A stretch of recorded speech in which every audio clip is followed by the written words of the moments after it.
तोफी आहे. आता यात असं कळतंय विलास आपल्याला की अमेरिकेनं पाकिस्तानला खडसावलेलं आहे.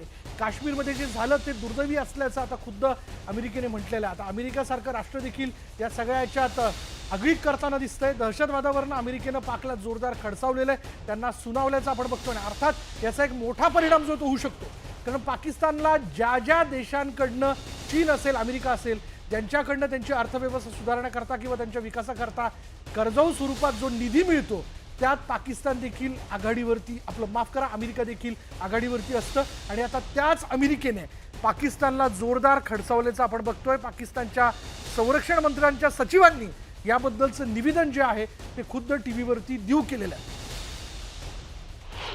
एक आशा होती खरं तर अमेरिकेकडून सातत्यानं आतापर्यंत पाकिस्तानला 71चं युद्ध बघितलं आपण, तेव्हाची सगळी परिस्थिती वेगळी होती. पण त्याच्यानंतर मग आतापर्यंतचे जेवढे तणावपूर्ण परिस्थिती निर्माण झाली, प्रत्येक वेळेस पाकिस्तान हे अमेरिकेकडे आशेने बघायचं, कारण अमेरिकेकडूनच त्यांना मोठ्या प्रमाणात शस्त्रास्त्र मिळाले.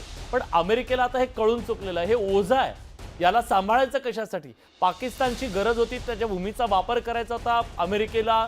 अफगाणिस्तानमध्ये त्यांना लढायचं होतं, त्याच्यासाठी अमेरिकेनं आतापर्यंत त्यांना थारा दिलेला होता. पण आता हे रोज उठून भिकेचा कटोरा घेऊन तिथं उभे राहतात, सातत्यानं शस्त्रास्त्र मागायला येतात, फायटर विमानं घ्यायला जातात आणि त्याचा दुरुपयोग करतात, दहशतवादाला पोहोचतात. अमेरिकेचा सगळ्यात मोठा शत्रू कोणी लपवून ठेवला विशाल? याच ओसामा बिन लादेनला पाकिस्तानमध्येच होता, अबोटाबादमध्ये लपलेला होता. तिथं जाऊन अमेरिकेनं मारलं आणि अमेरिकेनं जबाबदारी पाकिस्तानवर शोधायची जबाबदारी दिली होती, यांनी लपवून ठेवलं. त्यामुळे हे कुणाचे नाहीयेत, हे अमेरिकेला कळलेलं आहे. अमेरिकेनं मात्र आता त्यांना खडसावलाय. काश्मीरमध्ये जे झालं दुर्दैवी आहे आणि ज्या प्रकारे त्यांना वाटलं होतं की उलटा भारताला दबाव आणला जाईल म्हणून हे सातत्यानं अमेरिकेच्या दारात जात होते. अमेरिकेला सातत्यानं साकडं घालत होते की तुम्ही भारताला रोखा म्हणून.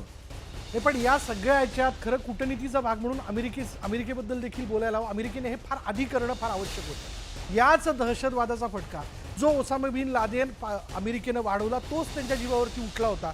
9/11चा हल्ला पाकिस्तानच्या डोक्यात आहे किंवा त्यांच्या डोळ्यासमोरचा आहे. असं असताना ज्या पाकिस्तानने ओसामा बिन लादेनला अबोटाबादमध्ये थारा दिला, तिथं आशेने दिलेला होता, हे पाकिस्तानी ISI गुप्तचर यंत्रणेला देखील माहिती होतं. या सगळ्या याच्यानंतर तिथे जाऊन त्यांनी ओसामा बिन लादेनचा खात्मा केला आणि तिथून त्याचं पार्थिव जे होतं ते उचलून आणलं होतं. खरं तर या सगळ्या कारवाईनंतर तेव्हाच तिथल्या दहशतवादाला अमेरिकेनं खरं तर थांबवणं आवश्यक होतं, पण ते काही झालं नाही. पण आज भारताच्या बाबतीत जे काही घडताना दिसतंय त्यात उशीर का होईना, पण आता अमेरिका पुढे येताना दिसतंय. अमेरिकेने काश्मीरमध्ये जे झालं ते दुर्दैवी असल्याचं म्हटलेलं आहे. याला उशीर झालाय, पण या सगळ्या याच्यातनं आता अमेरिका पुढे आणखीन काय पाकिस्तानच्या विरोधात सशक्त भूमिका घेते हे बघणं फार महत्त्वाचं ठरेल.